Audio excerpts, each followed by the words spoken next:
हाँ जी, नमस्कार ਸਾਰਿਆਂ ਨੂੰ। ਅੱਜ ਅਸੀਂ ਗੱਲ ਕਰਦੇ ਇੱਕ गरीब किसान ਦੀ। किसी गांव में एक किसान रहता था। संसार में वह बहुत ही गरीब था। उसके पास ज़मीन का एक छोटा सा टुकड़ा था जिस पर वह खेती करता था। उसका गुजारा अत्यंत कठिन तरीके से होता था।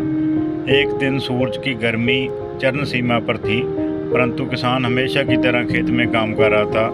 पसीने से लथपथ किसान बुआई के लिए खेत को जोत रहा था। इसी बीच खेत में से खुदाई करते समय किसान को एक लकड़ी का बक्सा मिला। किसान ने सावधानी से बक्से को निकाला। पहले तो समझ नहीं आया बक्से का क्या करे। आखिर उसने बक्से को खेत से बाहर रख दिया। उसे साफ कर जो रोटियां घर से लेके आया था वह बक्से में रख दी। अपने काम में जुट गया। दोपहर को जब खाने के लिए रोटियां निकालने के लिए बक्से के पास गया तो हैरान रह गया। उसमें रोटियां ही भरियां थी। तब किसान को पता चला कि यह जादुई बक्सा है। उसमें जो भी चीज़ डालो वह 80 गुना हो जाती थी। एक मूंगफली का दाना डाला तो 80 दाने बन गए। किसान ने तुरंत तृप्त होकर खाना खाया। उसके बाद किसान संतुष्ट होकर बक्से को घर लेके चला गया।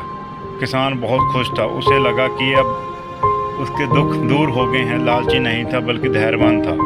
उसने बक्से को दुरुपयोग नहीं किया।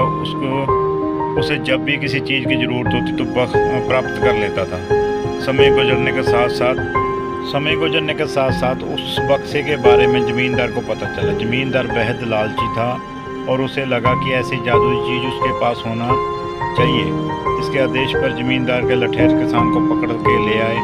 उसने किसान को धमकाया, कहा, जिस भूमि से मिला है वह भूमि मेरी ज़मींदारी में आती है, इसलिए बता उस बक्से पर किसका अधिकार बनता है। किसान बोला, यह ठीक है हजूर, यह भूमि आपकी ज़मींदारी में आती है, पर बक्सा जिस भूमि से मिला है वह खेत मेरे हैं, बक्से पर मेरा अधिकार बनता है। किसान गिड़गिड़ाया, लेकिन ज़मींदार ने बहुत धमकाया। बक्सा प्राप्त कर ज़मींदार बहुत खुश था, मगर किसान का रो रो के बुरा हाल था। ज़मींदार की अब चांदी हो गई।